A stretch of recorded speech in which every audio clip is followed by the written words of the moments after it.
Lean back. The question is, can Fat Joe lean back his way out of this one? Damn. Because there's been a terror in the squad. Rapper Fat Joe is facing explosive allegations in a $20 million lawsuit filed by his former hype man, Terrence Dixon.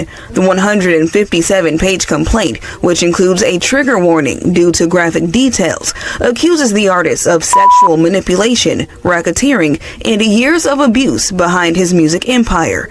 Terror Squad got a terror. Ain't that something? Man, this is crazy times. JEJE Vibe. It's JEJE Vibe. Can you feel the vibe? It's vibing. Ladies and gentlemen, you're welcome to JEJE Vibe. We're back. You know I got my amazing, beautiful queen with me. Thanks, my love, the amazing host. You know Mr. Lewis St. Gabriel. If you're new to the channel, welcome to JEJE Vibe. Hit the like and subscribe. Hey, and to our subscribers, we appreciate y'all. Appreciation. It takes a smart person to know another smart person, and we appreciate your level of reasoning now. We appreciate y'all. Thank you for coming. And we're always going to be here to represent you guys. The JEJE Vibers. Yep, the smartest of the smartest. You know, as we're just chilling. But we got to talk about leaning back. Now lean back. The question is, can Fat Joe lean back his way out of this one? Damn. Why you think the BX nickname the cook? Because there's been a terror in the squad. Terror Squad got a terror. Ain't that something? Man, this is crazy times. Rapper Fat Joe has been hit with an explosive $20 million lawsuit for allegedly coercing his ex-hype man into thousands of sexual acts. In a graphic 157-page lawsuit, Terrence T.A. Dixon accuses Fat Joe, whose legal name is Joseph Cartagena, of more than a decade of abuse. The details so disturbing that there's a big trigger warning in the red on the first page of that filing. People live up to their name now, shit. Nah, man. It ain't never gonna stop. Terror Squad. There's a terror, but they've been a terror. With the name. Terror Squad. If you guys don't know what's going on, T.A., one of Fat Joe's hype man in the group, his group called Terror Squad, has filed a counter lawsuit because Fat Joe filed a lawsuit first for defamation. A lawyer for Fat Joe claims the suit is retaliation after they sued first for slandering the rapper on social media. In a statement, attorney Joseph Tacopina says the lawsuit filed by Tyrone, Blackburn, and Terrence Dixon is a blatant act of retaliation, a desperate attempt to deflect attention from the civil suit we filed first, which exposed their coordinated scheme to extort Mr. Cartagena through lies, threats, and manufactured allegations. Tacopina adds that the allegations are complete fabrications intended to damage Fat Joe's reputation and force a settlement through public pressure. And now he's responding to Fat Joe's lawsuit. And it's crazy. Woo! Dixon alleges that in the lawsuit, Cartagena forced him to, quote, humiliating situations, including sex acts, performed under duress and surveillance. Man, we're just getting out of Diddy. Just when you think Diddy is more than enough that you've heard, it's looking like the terror came out of the squad. Terror Squad. Jesus Christ, there's really terror in the squad. Fat Joe has been accused by Dixon of engaging in coercive labor exploitation, financial fraud, sexual manipulation, violent intimidation, and psychological coercion. Currently, Dixon is seeking up to $20 million in damages. Okay, according to the attorney representing TA, who goes by the name of Tyrone Blackburn, he says that Fat Joe is Sean Combs minus the Tussie. What they're saying right now in this lawsuit looks and somehow like you kind of look at Diddy like you're not even that bad. Diddy ain't that bad at all compared to this one. This is really terror. According to this article, the attorney, right, claims that Fat Joe learned nothing from his 2013 federal conviction, okay? Of course, referring to the 4 months that Fat Joe spent behind bars for failing to file his income tax return, okay? Now, again, I might add, or should I say, this is the same attorney, right? Tyrone Blackburn is the same one who represents Little Rodney, okay? The one in the Diddy case, the producer, Mr. TA, right, claims to have served as Fat Joe's hype man for about 16 years. Okay, he's claiming that he was, used to energize the crowd before enduring performances. He's saying a whole lot in this lawsuit. A whole lot. Dixon is accusing Fat Joe of forcing him into humiliating situations, including sex acts performed under duress and surveillance, accompanied by threats of abandonment in foreign countries if he refused compliance. Okay, Dixon further alleged he was coerced into more than 4,000 sexual acts to maintain his standing with the enterprise. Okay, Dixon's lawsuit also alleged he faced a wide spectrum of sexual coercion, psychological control, forced exhibitionism, and surveillance-based humiliation, including being compelled to perform sexual acts under observation, being filmed or directed by Fat Joe in the presence of others, tactics designed to control his plaintiff's body, erode his autonomy, and ensure silence. Okay? These sex-based abuses were not private, incidental, or isolated. They were integral to the enterprise culture of dominance and humiliation enforced by the defendant's associates such as Pistol Pete, JB, and others, and sustained across numerous tour locations. Some of these things that he's saying, I can't even say it out here. But you guys know what he's saying. You guys are seeing what he's saying. He's been on Choke No Joke, that's TA. He had an interview with Choke No Joke and they talked about some of his grievances with Fat Joe. I told that nigga Joe, yo, get out the store. I will fuck all y'all niggas up. What's up? Willing to take the L, bro. I'm not scared of nobody, bro, but I just respected Fat Joe, bro. I really felt like Fat Joe was gonna look out for me, bro. And he didn't, bro. So where y'all fell out? When was this?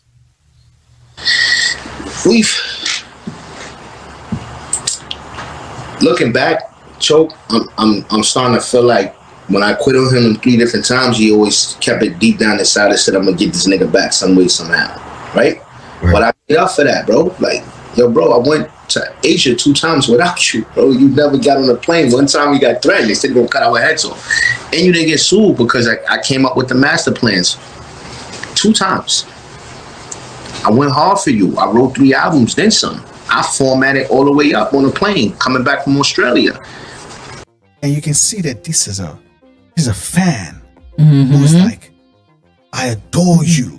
Die-hard fan. A die-hard fan who happens to be close to maybe your favorite artist. Mm-hmm. I got footage, bro. Niggas wasn't really, all the way up wasn't ringing off like that. I had a record called 150s with my brother Kish Gunner. That shit was ringing off. We've performed all the way up and then performed 150s. And the reaction to 150s was way stronger than all the way up, bro. And Joe was like, damn, TA, you might have a hit on your hand. And I got a video that I shot to 150. Joe's in the video, bro. But he never really went hard with my music. So when we fell out, it was going, me quitting on him 3 times, I felt like he held that down inside him and said he's gonna get me back. Then I dropped the one-time record and fuck it, I'm gonna say it. Somebody that was in Cool and Dre camp, they had hit me up and they was like, yo, I just heard a conversation. I was in the studio with Joe, Cool and Dre, and Dre said, yo, Joe, we can't let this nigga blow. One Time is already on the radio, all over 107, all over 105. Cosmic Cab in Philly's playing it. They're playing it in Tampa. They're playing it in Orlando. They're playing it in Miami. This shit is getting spins. The BDS is just picking up. All they had to do was drop the bag to take it to the next level. It could have been the next all the way up, the next lean back. It had Joe and Remy on it. They said, yo, the nigga Dre was like, yo, we can't let this nigga TA blow up. He ain't putting enough work. Fam. Dre. I wrote over 3 albums for this nigga, bro. You don't believe it? Ask that sucker nigga when you see him in Miami, nigga. And he's now taking that same energy that, man, I can't believe you do this to me. I'm your fan. I'm a fan and you could treat me like this. The terror in the squad. Terror Squad. So now there is a terror in the squad. There's a counter lawsuit. The lawsuit further claims that Dixon played a creative role in the development of several commercially successful songs, contributing lyrics, melodies, and vocals, but was allegedly denied fair compensation and excluded from receiving royalties. Fat Joe's lawyer has responded. You guys know the Fat Joe lawyer. He's ASAP Rocky lawyer too. And he said a lot. He said he's coming for the lawyer, which is Blackburn. Cartagena's attorney, Joe Tacopina, tells E! News that Dixon's suit is a desperate attempt to deflect attention from a civil complaint the MC filed in April, accusing Dixon and his lawyer, Tyrone Blackburn, of extortion and slander. Tacopina says, we didn't just sue a disgruntled former employee trying to revive a false claim from 15 years ago. We sued the lawyer behind it all. We have taken legal action to expose this fraudulent campaign and hold everyone involved accountable. And Blackburn, if you guys remember, Blackburn was the lawyer for Lil Rod for his lawsuit against Diddy. This started off with a defamation lawsuit. Fat Joe sent DA a defamation lawsuit. Actually, hold on, I have to correct the record. It actually didn't start with the defamation lawsuit at all. What it started with was me sending a normal letter that most lawyers will send once they're retained to the opposition saying, hey, listen, my client believes that he was harmed by your client. And here are the things that he says that he believes he should be compensated for, right? Which is typical, which is normal. So if an attorney was to send you a document or some letter saying, hey, listen, you know, I represent A, B, and C, and they don't like what you did, we need to talk about this, or can we talk about this? That does not give you right to run and file a defamation lawsuit against that attorney or even against that individual because they're engaging in pre-litigation communications, right? All of that is protected under New York state law, which I'm sure Botox Joe Tacopino knows or should know. The Second Circuit Court of Appeals have decisions on that, as well as the New York State appellate courts have all decided that there is privilege and protections for counsel, which is me, and litigants to engage in pre-suit communications, right? Hey, and he's saying that he's going to make it a criminal one too. Like he's saying he's going after Joe. You file a lawsuit alleging certain things, or you threaten to file a lawsuit, and then these idiot lawyers run and file a baseless defamation suit, hoping that they can bully or intimidate the would-be plaintiff out of coming forward with their lawsuit, right? But it doesn't work because these cases get tossed left and right. And the lawsuit that Fat Joe filed against Terrence is going to get tossed because the case law completely supports us. They filed 2 complaints. First one, and then they filed the amended. And both of the complaints are poorly written, and they don't even cite a viable claim for defamation, and it will be dismissed. All these little dirty tricks and these little dirty tactics that they're pulling, it's not going to work. It's not going to take myself or TA off our course for getting financial payment from Joe for what he did to TA, stealing all of his intellectual property, having him work for less than minimum wage, having him travel and do all these different disgusting things as detailed in the complaint, and then thinking that he can just get away with it and not having any kind of recourse. And then I'm going to pursue with everything in me a criminal case against him. This ain't civil anymore. That's he's going. And there's rumblings too that Rock Nation Do the rock away. is like, just like how they denied Diddy. oh, it's away. Do the rock away. Somebody's getting denied now. Now, Rock Nation's attorney, Alex Sparrow, pushed back hard in an interview, pretty much calling the claims of them trying to put Rock Nation in this lawsuit as baseless. Now, here's what he said, right? And I quote, Rock Nation has nothing to do with any of this, nothing. And we expect this case to be dismissed. And this is what Mr. Sparrow said when he was talking to Billboard. He also emphasized even further Rock Nation's alleged role in this case, according to the plaintiff itself, is that became Fat Joe's artist management in 2017. In that capacity, earned a commission of revenue, Sparrow had wrote. Yet, according to the plaintiff, the fact that Rock Nation had a business relationship with Fat Joe somehow make Rock Nation a part of a civil RICO, right? Enterprise, a participant in sex trafficking, an aider and abetter of Fat Joe's alleged misconduct. That's nonsensical, right? Now, he also continues to go on. How Rock Nation supposedly knew of this deplorable alleged conduct is a mystery. He does not assert Rock Nation's management of Fat Joe music business gave any insight into the plaintiff should have been paid and what he was paid, or any venture to deprive him of adequate compensation. Now, Dixon's attorney, Tyrone Blackburn, responded with a statement of his own, confirming he will fight the motion he put. I am happy to see that Rock Nation was smart enough to distance itself from Fat Joe and his RICO enterprise. Blackburn said, the plaintiff has no personal animosity towards Rock Nation or its leadership. Joe, you know, the block is hot right now, Joe. Hey, he started it though. When he came out, 50-year hip hop, he came out to say the Puerto Ricans own the hip hop now.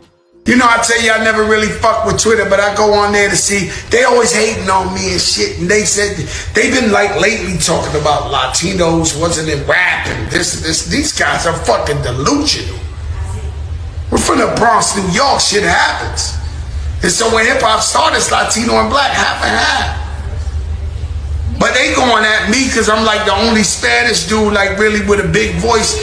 Fuck that. And Latinos wasn't there. You was invited. You are a specimen. I don't know what the fuck is up with these people that don't know their facts.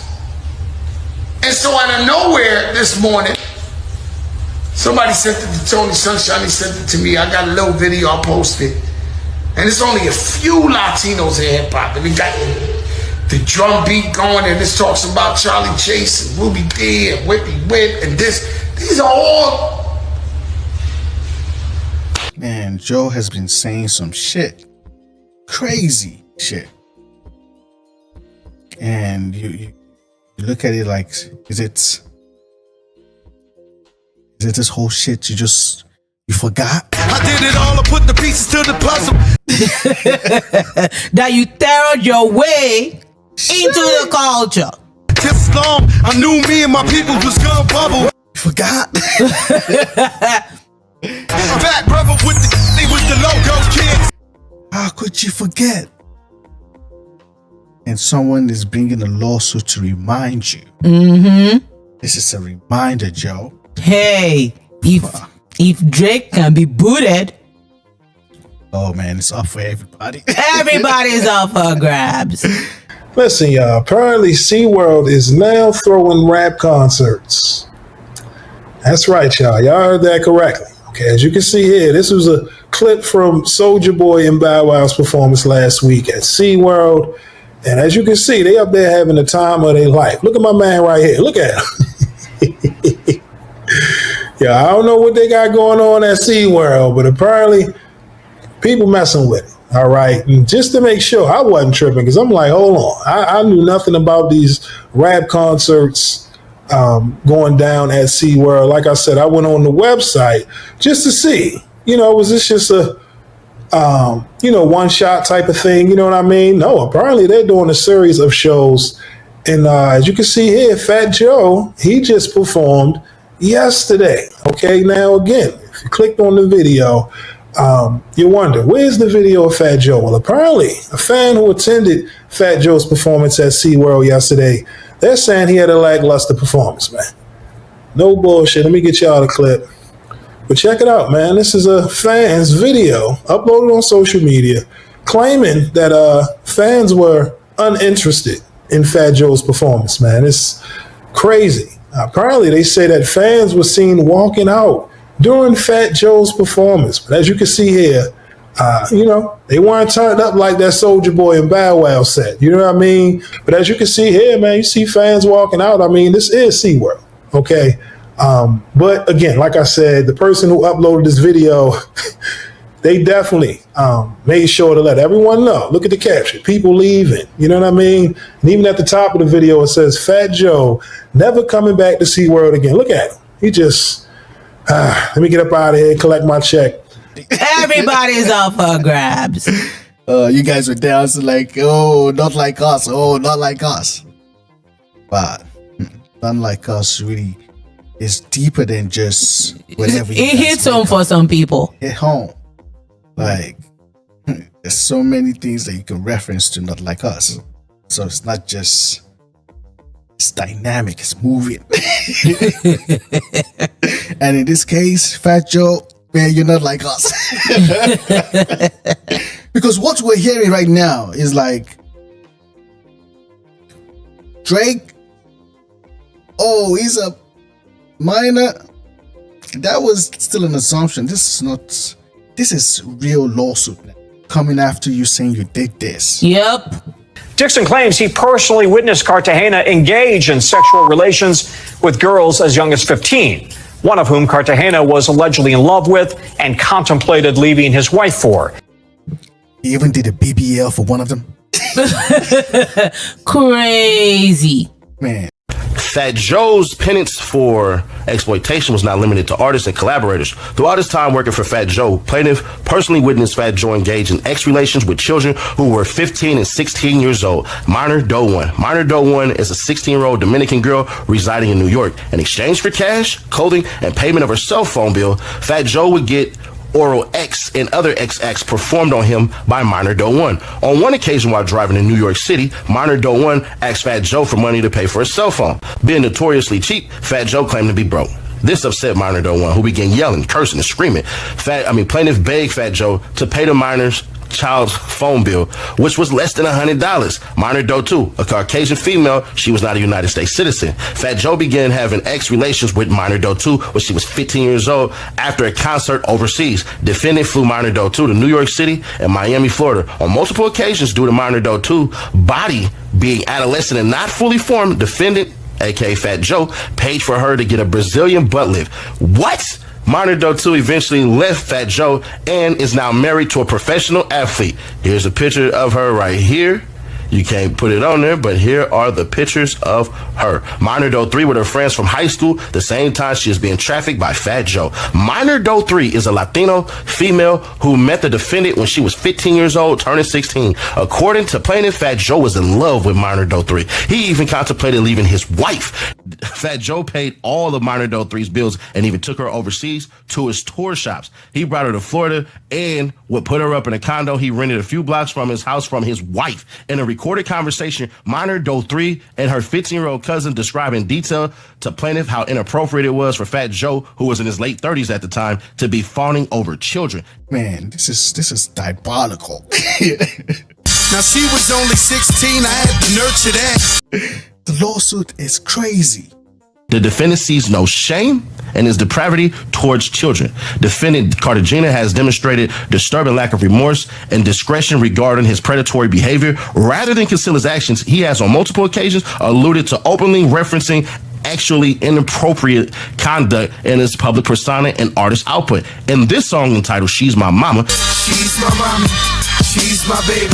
defendant delivers lyrics that, when considered in context, reflect an unhealthy, troubling fixation on underage individuals. The content of the song is explicit, suggestive, and disturbingly detailed. The defendant uses it to normalize, romanticize, or even boast about behavior that aligns with the patterns of coercion and exploitation described throughout this complaint. I knew she was the victim from the start. My G is strong. Plaintiff asserts these lyrical references are not fictionalized or abstract, but from part of a larger pattern in which defendant Cartagena uses his platform and music to project, excuse, and reinforce the abuse of power and boundary violations, and have marked his conduct toward plaintiff and others under his influence.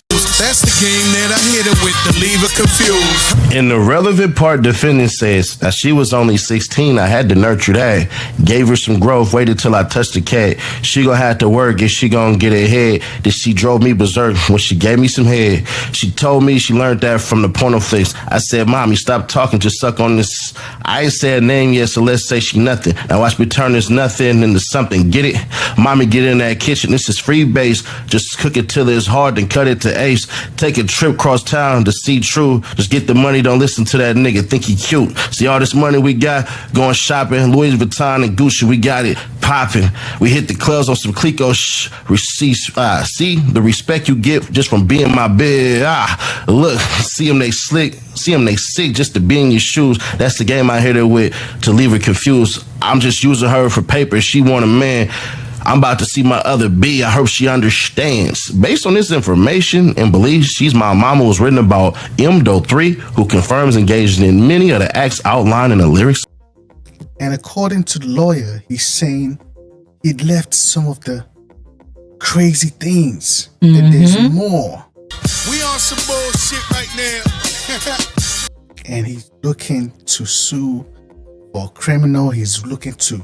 I'm going to pursue with everything in me a criminal case against them.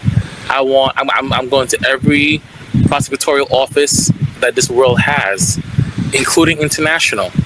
I'm going to be sending letters, or actually I've sent already letters internationally to the attorney generals for France, for Spain, and I think it was London as well. I'm not playing with him. I'm not playing with him. I sent letters to the attorney generals for the state of New York, Nevada, California, and Florida. Man, Fat Joe, this is crazy times. What you guys think about Fat Joe and this whole crazy lawsuit, the Terror and the Squad? Terror Squad! Do you guys think that this is worse than Diddy? Drop a comment and let us know. If you're new to the channel, don't forget to hit the like and subscribe. You know it's JEJE Vibe. Oh, JEJE. See you guys in the next one. Bye-bye now.